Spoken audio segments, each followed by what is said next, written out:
Un 10 km en moins de 40 minutes, raté. Une course de 80 km, arrivé bon dernier. Un combat, perdu. Le point commun avec tous ces événements, c'est une prépa pas assez travaillée. Beaucoup d'investissements mis un peu dans tous les sens. Là, j'ai un objectif clair, précis. Le 22 mars, l'Eco-Trail, la première édition du 120 km avec 2000 mètres de dénivelé. Je me suis fixé une programmation de 26 semaines pour arriver à faire cette course. Et je vais vous détailler ça semaine après semaine.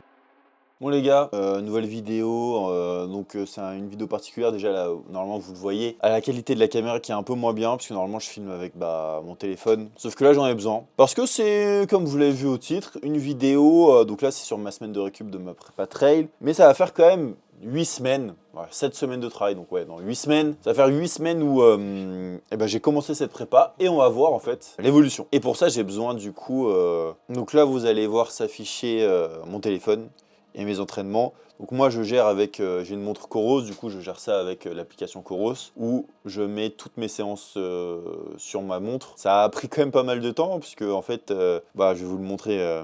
Sur l'application, tu peux en fait créer des plans d'entraînement, et vu que là je m'en suis créé un du coup de 27 semaines, mais la dernière semaine ne compte pas, parce que c'est le jour de la course, enfin c'est la semaine de la course, et sur toutes ces semaines-là, j'ai fait à la main toutes mes séances. Donc j'ai fait de la semaine 1, comme vous pouvez le voir ici, à la semaine, donc là je suis à la semaine 8, voilà c'est ma semaine de récup, donc vous voyez c'est du petit volume contrairement à celle-ci. Donc on a toutes les données de toutes mes séances et en fait donc de ma première jusqu'à la dernière que j'ai pu faire. Donc vu que j'ai tout renommé, c'est plutôt pratique de se situer. Alors S1 intensité. Donc voilà, donc là on va commencer, mais avant j'aimerais quand même vous donner quelques bases avant que je commence cet entraînement là. Donc si on va sur mon profil Strava, je vais vous montrer un peu les perfs que j'avais. Statistiques, alors si on prend mon PR du coup sur 10 km, donc ça va être 42 minutes 11, défi que j'avais réalisé du coup en septembre de l'année dernière, où je m'étais préparé en 3 mois, 2 mois, je sais plus trop. Donc voilà, mes temps de passage, premier kilomètre en 3,43, 3,59, 4,11, donc j'étais parti vraiment super vite. À l'entraînement, j'avais jamais fait ça. Voilà, sachez qu'à l'entraînement, j'avais jamais fait ça. Donc, franchement, j'avais tout donné ce jour-là. J'avais tout donné.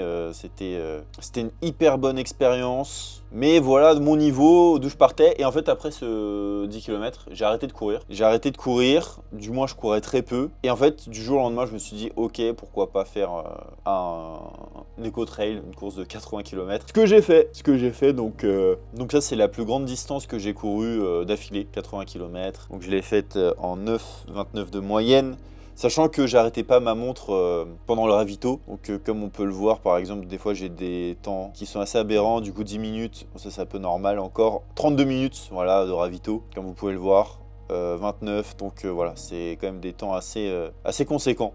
Donc j'avais pas, peut-être que ça fausse un peu le... Mais bon, c'est la durée totale, donc je me suis dit, je vais pas l'arrêter. Et je ferai la même chose d'ailleurs pour le 120 km. Donc voilà mes stats. Donc je partais un peu de ce niveau-là, même si en fait c'était quand même à mon prime, le 10 km. Et après ça, j'avais pas trop couru. Et sachant que le 80 km, j'avais couru en mars du coup de l'année dernière. Après ça, j'avais commencé un peu à run, mais c'était très léger. Et en fait là, si vous voulez, quand je commence la prépa course, je courais un peu, mais pas tant que ça finalement. Donc c'est comme si on repartait un peu sur de nouvelles bases. Donc mon premier entraînement, c'était je m'en souviens encore, 15 fois 1 minute à fond, 1 minute 30 de récupération. Donc sachant qu'à chaque fois je me mettais, sur cet entraînement là, j'avais 20 minutes d'échauffement, mais après, c'était tout le temps 30 minutes et on pourra voir aussi une évolution par rapport à ça. Du coup, on peut observer que les premières minutes du coup en 3,30, 3,50, 3,49, 4. Donc voilà, ça oscille finalement entre 3,50 et 4 minutes.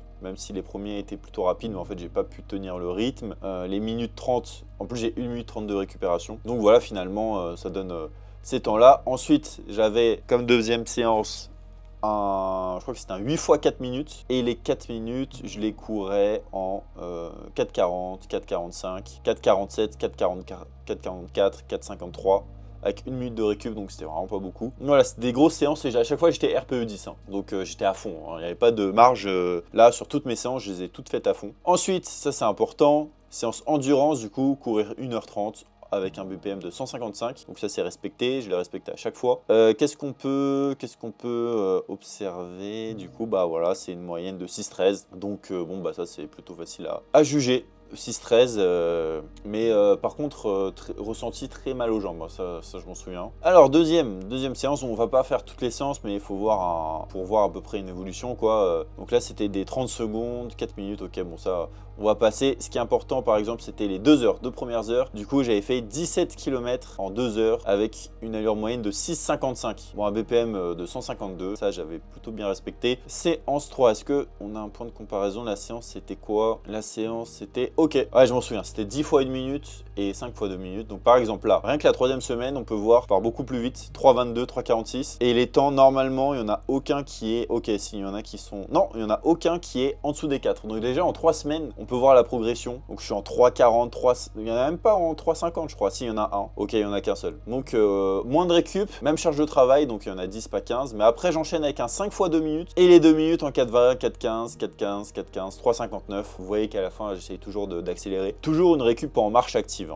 Donc voilà, dès la troisième semaine, il y avait une progression. Et après, du coup, c'était encore 2 heures. Là, je les avais couru en 6,32 pour 153 de BPM. Donc voilà, amélioration. Donc voilà, quand on vous dit qu'en progression, ça va plutôt vite, en tout cas les premières semaines, c'est le cas. En 3 semaines, j'ai déjà amélioré toutes mes stats et de beaucoup. Donc voilà, il faut juste être régulier. Donc là, bon, bah, c'était ma première semaine de récup, donc ça compte pas forcément. Donc, cinquième semaine, là, c'était costaud. Je crois que c'était costaud. C'était quoi? C'était... Ok, là, c'était des 1 minute. Ok, c'était 2 fois 8 minutes, je crois, un truc comme ça. Non, c'était 8 fois 1 minute et ça 2 fois, avec 30 secondes de récup. Donc, moins de récup cette fois. Et on peut voir déjà, bon, bah, des 3,58, 3,51, 4,0, 4,0. Donc, c'est moins rapide que celui que j'avais fait la dernière fois. Mais en même temps, moins de récup, beaucoup moins de récup. Donc, en fait, je suis plutôt régulier. On peut observer ça, je suis en 3,50, 3,47. Moins rapide, mais plus régulier. Donc voilà. Surtout sur chacun d'entre eux, hein, finalement. Donc ça, il y en avait 16 au total. 3,27 le dernier, voilà, c'était histoire 2. Mais sinon, j'étais plutôt régulier, puisque les 30 secondes de récup, c'est vraiment pas énorme. Donc ça, c'était plutôt encourageant. Soutenu, c'était quelle séance, celle-ci? Ok, donc ça, c'était des 3 minutes. 3 minutes en 4,11, alors que voilà, les 4 minutes, j'étais plutôt en 4,0, enfin 4,40 plutôt. Donc voilà, on peut observer une amélioration par rapport à ça. Les temps sont plutôt corrects. 4,0, 9 pour le dernier. Sixième semaine, c'était une grosse séance. C'était un 2 minutes, 1 minute. Ok. Je crois que c'était un 6 fois 2 minutes et ça 2 fois. Donc voilà, les 2 minutes en 3,50 tous.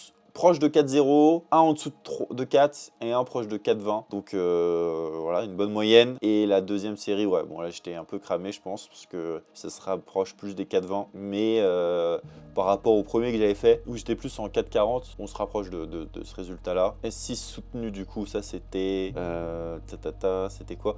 Ok, là c'était 7 fois 4 minutes. Et là, on peut voir la différence par rapport aux 8 fois 4 que j'avais fait, où j'étais en 4,40, 4,50. Là, je suis en 4,28, 4,34, 4,34, 4,25, 4,34, 4,22. Donc, une différence de 20 secondes quand même, qui est assez notable en 6 semaines d'entraînement. Donc, en fait, là, les temps, ils ont quand même plus rien à voir, hein. Et sachez que après descendre dans cette zone-là, en termes de temps, c'est pas si évident. S600 durant 1h40. Donc là, 1h40, j'avais fait 16 km. 16 km, allure 6,02, 154 de BPM. Donc voilà, le BPM est toujours bon. On voit que l'endurance fondamentale, mon allure, elle augmente, alors que je fais plus de distance, etc. Donc ça, c'est ce qu'on cherche, hein. C'est ce qu'on va chercher pour l'éco-trail, pour les 120 km. Donc ça, c'était du coup ma dernière semaine d'entraînement en mode intensif. Et là, je crois que là, j'avais vraiment bien performé. Du coup, c'était des... Ok, l'entraînement, c'était un 30. C'était en pyramide. 30, 40, 1 minute, 1 minute 30, 1 minute 45. Après, c'était 1 minute 40 et 30. Donc là, le 30 secondes, 3,29. J'aurais pu le courir plus vite, mais en fait, peut-être que inconsciemment, je m'économisais. 45, 3,43. Et tout ça 3 fois. Hein. Ensuite 3,55 la 1 minute, donc voilà, dans les temps que je faisais habituellement. 3,49 la 1 minute 30, donc je suis allé même plus vite. Et après 4,04 le 1 minute 45, donc là j'accuse le coup de la fatigue. 3,54 et 3,55 les 30 secondes. Donc ça c'est la fatigue clairement. Mais plutôt bon signe je trouve, parce que je suis plutôt régulier en fait dans l'effort. On voit que c'est ma zone max. Donc là 3,42, 45 secondes je vais même plus vite. 1 minute, ok, donc bon bah c'est des temps en fait... des temps plutôt corrects par rapport à, on voit en fait là où j'ai commencé, hein. Quand on voit des 1 minute 45 en 3,54, alors que les 1 minute avec 1 minute 30 de récup dans les premiers temps, j'étais en 4,10 des fois. voilà, on voit une nette amélioration. Et la séance, pour moi, qui résume un peu l'esprit d'amélioration, c'était un 4 minutes, 6 minutes, 8 minutes, 10 minutes et 12 minutes. Et avec 2 minutes de récup, elle était là pour abattre cette séance. Donc j'améliorais à chaque fois. Mes 30 minutes d'échauffement, je faisais à chaque fois un peu plus de kilomètres. Je faisais 4-8 en 6-13 de moyenne, alors qu'avant, j'étais plus en 6-30. Bref, là, le premier 4 minutes, je pars en 4-10. Déjà, 4-10, c'est... je mets 40 secondes à ma moyenne sur mes 8x4 et mes 7x4. Donc c'est vraiment bien. Enfin non, mes 7x4, je suis en 4-20. 6 minutes, 4-15. Donc on rajoute 2 minutes, on va encore plus vite, c'est costaud. Donc 8 minutes, 4,30. Donc là c'est plutôt régulier. 10 minutes, sachant qu'il n'y a que 2 minutes de récup. 2 minutes ça passe extrêmement vite. 10 minutes, 4,41. Et les 12 minutes en 4,40, je vais encore plus vite que le 10 minutes. Et là en fait on peut voir que... par exemple le 12 minutes en 4,40 alors que mes 4 km je les courais en 4,40. Donc ça veut tout dire. Ça veut dire que j'ai amélioré mon endurance et mon allure en même temps. Donc là, il y a une très grosse progression. Et enfin, S7 endurance. Ok. Donc ouais, donc là, c'était les 2h31.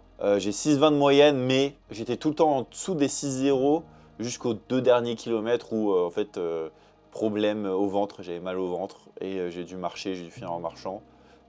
C'est des choses qui vont arriver. C'est pour ça que je m'entraîne aussi à manger en même temps que courir ou marcher, mais bon, moi j'ai du mal avec ça. Donc voilà, c'était ma dernière séance, et voilà, petite vidéo progression. Vous avez toute ma progression en 8 semaines de prépa, donc de trail. Donc là j'entame ma 8e, et la semaine prochaine on entame le bloc spécifique dénivelé, où je vais faire des sprints sur des côtes, etc. Donc voilà, je vous documenterai aussi ma progression, peut-être voilà, comme je viens de le faire là, toutes les 8 semaines à peu près. J'en ferai encore une comme ça. Donc voilà les gars, j'espère que cette vidéo vous aura plu. Et on se retrouve pour la semaine prochaine. Salut!